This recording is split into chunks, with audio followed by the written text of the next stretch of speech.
시청자 여러분 안녕하십니까? 머니투데이 방송 신효재입니다. 오늘은 22대 총선 원주을 김한섭 후보님 모시고 이야기 나눠보도록 하겠습니다. 반갑습니다. 안녕하십니까, 김한섭입니다. 네, 워낙 바쁜 시간을 내주셔서 감사합니다. 불러주셔서 감사합니다. 네, 바로 질문 들어가도록 하겠는데요. 출마의 편 궁금합니다. 네, 저는 국가경제정책을 총괄하고 600조 원의 예산을 배분하는 기획재정부에서 30년간 일했습니다. 원주 출신 첫 기재부 예산실장 2차관을 하면서 원주 현안 잘 알고 있고 어떻게 뚫을 수 있는지 잘 알고 있습니다. 제가 출마한 이유를 간단히 말씀드리겠습니다. 제가 보기에 그동안 원주는 다소 정체되어 있습니다. 최근 변한 것이 별로 없다는 얘기도 많이 들었습니다. 제 생각에 그 이유는 우리 원주가 최근 10년간 원주가 어떤 도시로 발전할지, 원주 시민 생활을 어떤 방향으로 가져갈지에 대한 종합적인 청사진을 그려야 할 그런 책임 있는 분들이 조금 소홀하지 않으셨나 이렇게 생각합니다.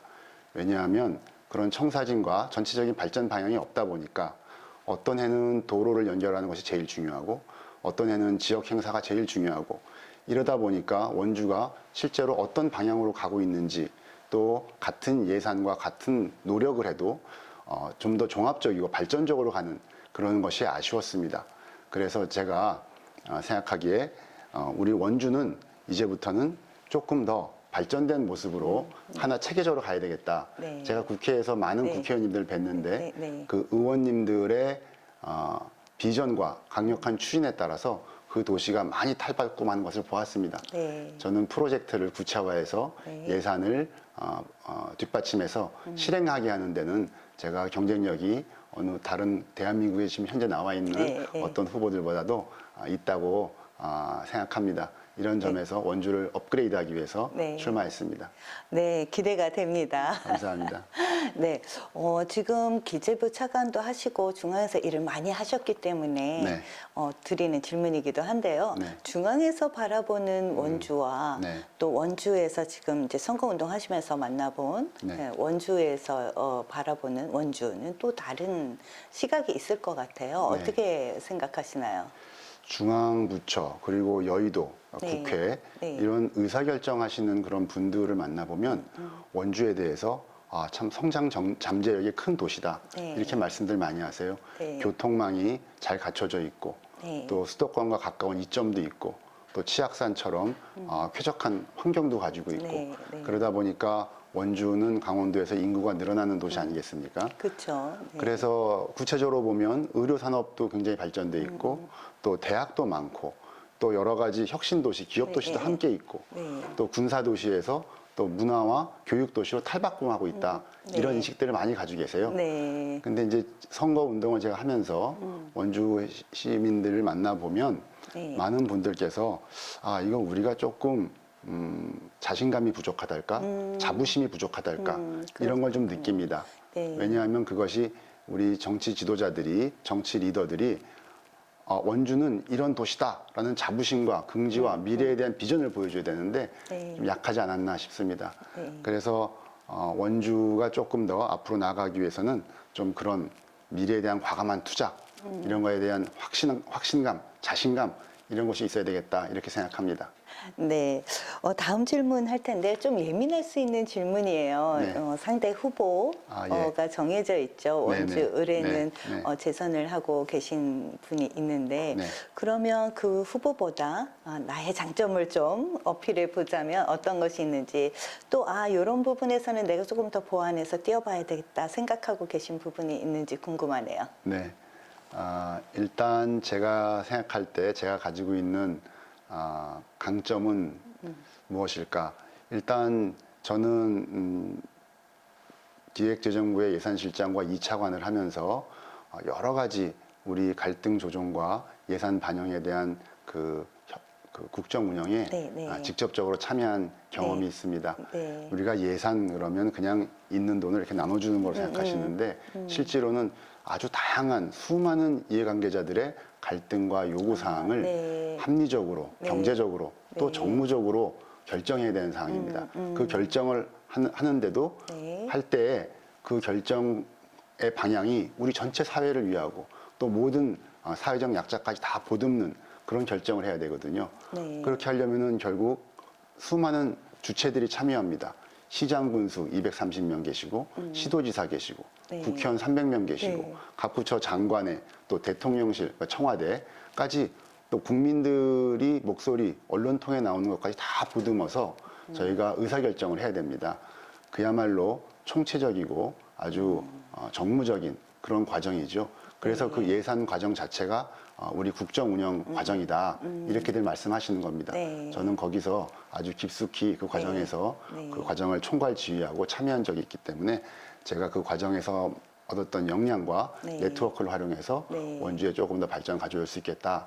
네. 그것이 이제 저의 작은 장점이 아닐까 네. 이렇게 생각하고요.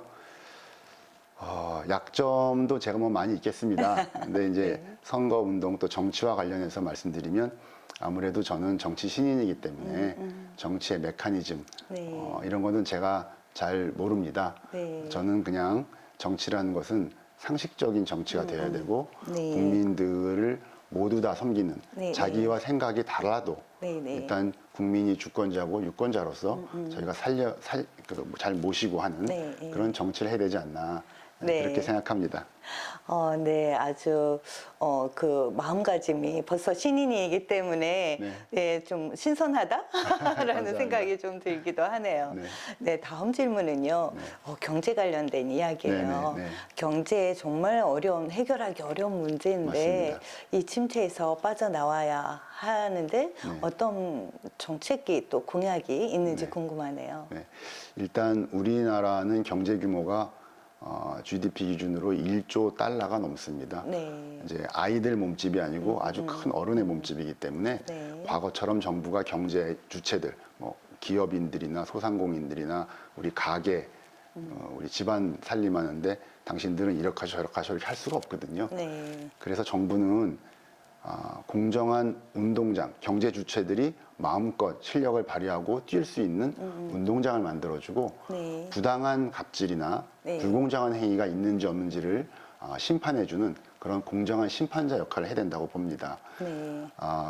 그래서 저는 볼 때 그런 공정한 심판자가 되기 위해서 또 사회적 정의라는 것과 또 경제적인 합리성 네. 이걸 잘 균형을 맞춰야 된다 네, 이렇게 네. 생각합니다. 네. 왜냐하면 좋은 정책, 좋은 뜻을 가지고 만든 정책이 항상 좋은 결과를 가져오지 않는 것을 안타깝지만 그게 사실이거든요. 네, 네. 저희가 최저임금 받으시는 근로자분들을 보호하기 위해서 지난 정부에서 우리가 최저임금을 급속하게 많이 늘렸죠.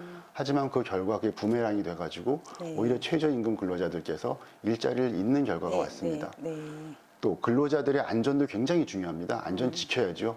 그런데 그걸 지키기 위해서 우리 국회에서 중대재해처벌법 만들었는데 또 그것이 근로자들의 일자리를 위축하는 또 그런 결과도 또 생겼습니다. 그래서 좋은 정책 만들려면 네. 여러 가지 철저한 점검과 투자에 대한 계획이 있어야 된다 이렇게 네. 보고요. 원주를 예를 들면 원주는 지금 다른 중앙부처에서 보기에도 의료기기 쪽이 네. 단점이 있습니다. 네. 왜냐하면 수많은 의료 기업들이 원주에 있고 더구나 우리는 큰 상급 병원인 기독교 병원과 여러 가지 병원들 또 원주 연세대 미래 캠퍼스의 의과 관련된 그런 브레인들 네. 또 건강보험공단과 심사평가원 같은 수많은 빅데이터 이런 것들 다 모아서 저희들이 원주를 의료기기 산업의 메카로 좀 만들어야 되겠다 이렇게 생각하고요. 또 청년들, 소상공인들 이런 분들에 대한 지원도 많이 있어야 됩니다. 우리 소상공인들 같은 경우에는 지금 카드 수수료도 문제가 많이 있고요. 또 지금 자금을 지금 코로나 때 받았던 자금을 지금 상환해야 되는 시기인데 그 상환하는 시기도 좀 연장돼야 되고 네. 또 저리로 융자해 주는 그런 네. 것도 조금 폭을 늘려야 되고 보증도 늘려야 되는 네. 이제 그런 문제가 있습니다. 저희가 그런 것들을 통해서 우리 경제의 실핏줄 같이 중요한 역할을 하시는 소상공인들의 활동을 돕고자 합니다. 네, 다양한 이야기 해주셨는데요. 네. 고루고루 네. 청년부터 소상공인까지 네. 예, 고민을 많이 한 티가 나네요. 감사합니다. 네, 요거는 좀 다른 문제예요. 정치적인 문제이기는 한데요. 어느새인가 우리나라가 갈등의 구조가 굉장히 맞습니다. 많아졌어요. 뭐 남녀 간의 갈등, 세대 간의 갈등, 뭐 경제 간에도 벌써 갈등 구조가 생기고 있고요. 이런 것을 어떻게 또 화합해 나가실지, 어떤 가치관을 갖고 계시는지 궁금하네요. 네. 기본적인 가치관이라고 하면은 저와 생각이 다르다고 해서 그분들을 설득하거나 품으려고 노력하지 않고 좀 극단적으로 얘기하면 포기하는 네. 그런 것은 저는 정치가 해야 될 방향이 아니라고 생각합니다. 다 우리 국민이시지 않습니까? 네, 네. 저희가 최대한 그분들을 설득하고 네. 끌어안는 역할을 네. 하고 또 네. 같은 뜻으로 나가게 하는 것이 정치라고 생각하고요. 그런 의미에서 지금 말씀하신 그런 여러 가지 갈등 요인을 해소하려면 제 생각에 제일 기본은 소통을 좀 많이 하는 것이 아닌가 싶습니다. 네, 네. 소통을 많이 해서 공감대를 이루고 상대방을 이해하고 또 그런 역할을 많이 하면 아무래도 그 갈등의 폭이 조금 네. 안 하는 것보다는 줄어들지 않을까 싶고요. 네, 네. 뭐 이런 것은 제가 이제 공무원 30년 하면서 여러 이해관계자분들 대립하는 것도 많이 만나봤는데 결국 소통하고 만나면 어느 정도는 서로 이해하는 그런 결과가 있었습니다. 이렇게 소통해서 공감대가 형성되면 그다음부터는 그것을 조금 제도화해서 시스템으로 돌아가게 좀 해줘야 되지 않나. 그래야 지속 가능하니까요. 그렇죠. 네, 필요하면 입법도 하고 네. 또 아니면은 그런 분들이 모여서 상의하고 논의하는 회의체라든가 시스템이라든가 거버넌스를 만들어주는 또 그렇게 해야 되고요. 또 이게 어떤 정치 영역만은 아닌 것 같습니다. 말씀하신 것처럼 우리 종교도 그런 역할을 많이 해주시고 있고 또 문화단체, 시민단체 네. 많이 계시잖아요. 네. 교육도 중요하고요. 네, 네. 그런 것들 전반적으로 계속 해나가야 되지 않을까 이렇게 생각합니다. 네, 이제 마지막 질문 드리려고 하는데요. 네. 여러 가지 공약 준비 많이 하셨을 것 같아요. 그 중에서도 이 핵심 세 가지는 꼭 알았으면 좋겠다, 알리고 싶다 하시는 공약 세 가지 말씀해 주시죠. 네. 일단 저는 원주가 오고 싶은 도시, 또 오면은 머물고 싶은 도시, 또 기업하기 좋은 도시, 그리고 사회적 약자가 소외되지 않고 존중받는 도시, 이런 네 가지 거를 갖춘 도시가 되었으면 합니다. 네. 그래서 제가 이번에 공약들을 준비하고 있는데요. 그 공약들은 그 네 가지 비전을 이렇게 뒷받침하는 실천 방식입니다. 일단 세 가지 말씀하시라고 해서 말씀드리면 우선은 철도에 네. 대한 얘기입니다. 네, 네. 우리 여주하고 원주까지 현재 철도가 없는 상태여서 그것을 22km 구간을 공사하고 있습니다. 네. 그것이 여주 원주 복선 전철인데요. 네, 네. 여주 원주 복선 전철이 공사 구간이 여주에서 서원주역까지입니다. 네. 그렇게 되면은 통상적으로는 서원주역까지만 그 전철이 운행되거든요. 그럼 저희가 그 철도를 기차를 타고 저 서울이나 인천 송도까지 가려면 네. 다 서원주역으로 가서 타야 됩니다. 네. 그렇게 되면 원주역을 이용하실 게 더 편리한 분들, 네, 네. 원주 남부권이나 네. 혁신도시 계신 네. 분들은 좀 불편하시죠, 많이. 네, 네. 그래서 그 서원주역에서 원주역까지 약 12km 구간, 이 구간에 그 여주에서 오는 철도가 원주역까지 연장해서 오도록 네. 이렇게 저희가 검토를 했고 네. 그걸 약속을 드렸습니다. 네. 그렇게 되면 그 원주역 근처에 계시는 분들의 편리하기도 하고 또 여러 가지 기업이나 또 관광객들도 네. 오시기가 쉽고 네. 또 원주의 그 남부권 역세권 개발도 조금 앞당겨지지 않을까 이제 그렇게 생각하고요. 마찬가지로 GTX D 네. 노선도 네. 네. 원주까지 공사한다고 되어 있는데 네. 그게 서원주역인지 원주역인지 정해지지 않았습니다. 네. 이것도 같은 이유로 원주역까지 제가 연장하는 걸로 제 5차 철도망 계획이라는 것에 네, 네. 반영 내년에 하려고 합니다. 네. 첫 번째 공약이고요. 네, 다음 공약은 문화 인프라 공약입니다. 제가 다녀보면 원주 시민들께서 원주는 참 볼 게 없고 갈 데가 없다 이런 말씀들 많이 하셔요. 그것은 수도권과 격차가 벌어져 있는 문화 인프라도 한 몫을 한다고 봅니다. 그래서 작년에 국회에서 예산을 반영했던 오페라 하우스와 같이 대규모 국립문화시설을 제가 유치하려고 합니다. 그 중에 먼저 국립현대미술관 분원을 원주에 유치하겠습니다. 이렇게 되면 오페라 하우스와 현대미술관이 서로 시너지를 내서 우리 원주 시민들이 문화예술을 즐기는 그런 기회도 많이 높아지고 아까 말씀드린 철도와 또 연결되면 많은 관광객들이 원주를 찾을 것입니다. 이 사업은 기존에 있는 다른 국립현대미술관의 규모와 생각해 비교해 보면 대략 600억에서 한 1000억 정도 사이가 될 것 같습니다. 그런 대규모 시설 가져와서 저희 원주 시민들께서 문화 생활 즐길 수 있도록 하겠습니다. 마지막으로 세 번째 공약 말씀드릴 것은 달빛 어린이 병원입니다. 지금 아이를 키우시는 많은 부모님들께서 걱정이 많으십니다. 야간에 휴일에 갑자기 아이가 아픈데 데리고 갈 병원이 없습니다. 저도 클 때 아이를 키워보면 아이들은 꼭 이상하게 토요일 밤에 아픕니다. 그래서 발 동동 구르는데 이제 그 달빛 어린이 병원이 원주에서 조금 더 활성화되도록 하겠습니다. 그 방법은 현재 가산수가가 11,000원에서 약 14,000원 정도 됩니다. 가산수가를 대폭 인상하고 그 달빛 어린이 병원을 운영하는 의원들의 그 운영비를 부족한 운영비를 정부가 현재 한 1억에서 2억 원 정도씩 예산을 가지고 있는데 제가 조금 더 늘려서 우리 아이들 아프신 부모님들이 언제나 소아과 가실 수 있도록 그렇게 하겠습니다. 네, 공약이 정말 실질적이고 환경에 직접적으로 체험하고 느낄 수 있는, 체감할 수 있는 그런 공약들인데요. 이제 공식적인 거는 다 마쳤고요. 이제 마지막으로 제가 개인적으로 질문을 좀 드리고 싶어요. 개인적인 소망이 있을 것 같아요. 일 외에 나의 인간적으로 갖고 싶은, 하고 싶은 어떤 소망이 있을까요?